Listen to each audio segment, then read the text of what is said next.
സാജീസ് കിച്ചണിലേക്ക് എല്ലാവർക്കും സ്വാഗതം.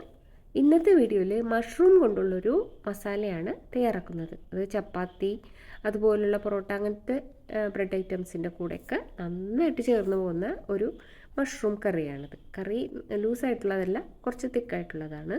അപ്പോൾ ഇത് ഡ്രൈ ആയിട്ട് അങ്ങനെയും വേണമെങ്കിൽ കഴിക്കാം, അല്പം ലൂസാക്കിയിട്ട് അങ്ങനെ വേണമെങ്കിലും കഴിക്കാം. മഷ്റൂമിൻ്റെ പലതരം വെറൈറ്റി കറികളൊക്കെ ഉണ്ട്. അപ്പോൾ ഇത് അതിലൊന്നാണ്, നല്ല ടേസ്റ്റാണ്. അപ്പോൾ അതിനായിട്ട് ആദ്യം തന്നെ ഒരു പാക്കറ്റ് മഷ്റൂം കിട്ടില്ലേ, 300 ഗ്രാമാണ് ഒരു പാക്കറ്റിൽ ഉണ്ടാവുക. അപ്പോൾ അത് ഒന്ന് വാഷ് ചെയ്യണം. വാഷ് ചെയ്തിട്ട് ഒരു തുണിയിൽ നിരത്തി വയ്ക്കണം. അതിൽ വെള്ളത്തിൻ്റെ കണ്ടൻറ്റ് ധാരാളം ഉണ്ടാവും. ആ വെള്ളം ഒന്ന് പോയി കഴിയുമ്പോൾ ഇതിങ്ങനെ കട്ട് ചെയ്യുക. ഒരു മഷ്റൂം ഒരു 3ആയിട്ടൊക്കെ കട്ട് ചെയ്യും. അതിനുശേഷം അതിലേക്ക് തന്നിരിക്കുന്ന അളവ് മുളക് പൊടി, മഞ്ഞൾപ്പൊടി, ഉപ്പ് ചേർത്ത് ഒരു 5 മിനിറ്റ് നേരം വയ്ക്കാം.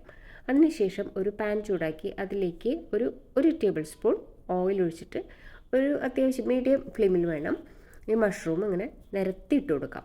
അപ്പോൾ കുറച്ച് കഴിയുമ്പോഴേക്കും നന്നായിട്ട് വെള്ളം ഇങ്ങനെ റിലീസ് ചെയ്യാൻ തുടങ്ങും. അങ്ങനെ വെള്ളമൊക്കെ വറ്റി ഒന്ന് ഡ്രൈ ആയിട്ട് വരുമ്പോൾ അതിലേക്ക് ചേർക്കാനുള്ളതാണ് ഒരു മീഡിയം സവാള ചതുര കഷ്ണങ്ങളായിട്ട് അരിഞ്ഞത്, ഒരു പച്ചമുളക് നീളത്തിൽ കീറിയത്, പിന്നെ 1/2 ഇഞ്ച് കഷ്ണം ഇഞ്ചി കൊത്തി അരിഞ്ഞത്, ഒരു 7-8 വെളുത്തുള്ളി, ചെറിയ സൈസ് നാടൻ വെളുത്തുള്ളി കൊത്തി അരിഞ്ഞത് ചേർത്ത് കൊടുക്കാം.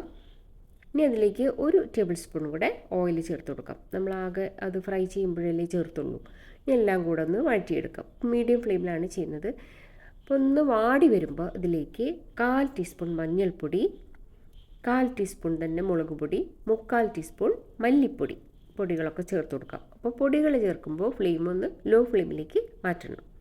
പൊടികൾ ആ ലോ ഫ്ലെയിമിൽ ഇങ്ങനെ ഒന്ന് മൂപ്പിച്ചെടുക്കണം. പൊടികളൊക്കെ മൂത്ത് കഴിയുമ്പോൾ അതിലേക്ക് ചേർക്കാനുള്ളതാണ് ഒരു ക്യാപ്സിക്കത്തിൻ്റെ പകുതി ചതുര കഷ്ണങ്ങളാക്കിയത്, പിന്നെ ഒരു വലിയ തക്കാളി ചതുര കഷ്ണങ്ങളാക്കിയത്, രണ്ടും കൂടെ ചേർത്ത് എല്ലാം കൂടെ നന്നായിട്ടൊന്ന് ഇളക്കി യോജിപ്പിക്കാം. പിന്നെ ഇതിലേക്ക് ഉപ്പാണ് ചേർക്കേണ്ടത്. അപ്പോൾ 1/4 ടീസ്പൂൺ നമ്മൾ ഓൾറെഡി ഫ്രൈ ചെയ്യുമ്പോൾ ഉപ്പ് ചേർത്തിരുന്നു.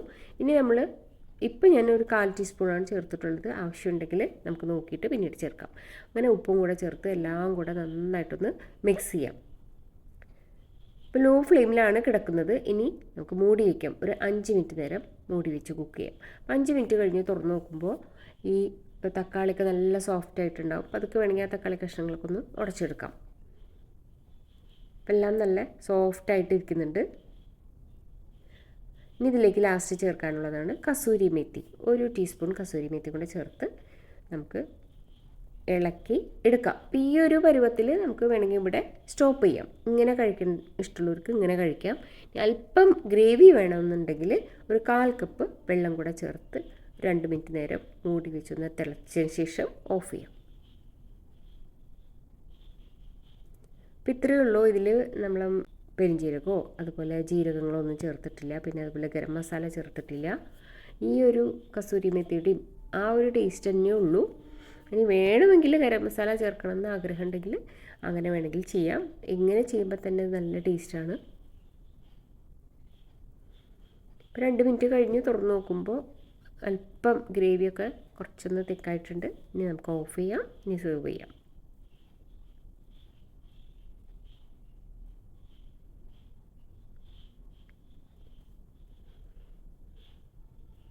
അപ്പോൾ വെജിറ്റബിളൊക്കെ കഴിക്കാൻ ഇഷ്ടമുള്ളവർക്ക്, അതുപോലെ പ്രത്യേകിച്ച് മഷ്റൂം കഴിക്കാൻ ഇഷ്ടമുള്ളവർക്ക് ഈ ഒരു റെസിപ്പി ഒന്ന് പരീക്ഷിച്ച് നോക്കാവുന്നതാണ്. നല്ല ടേസ്റ്റാണ്.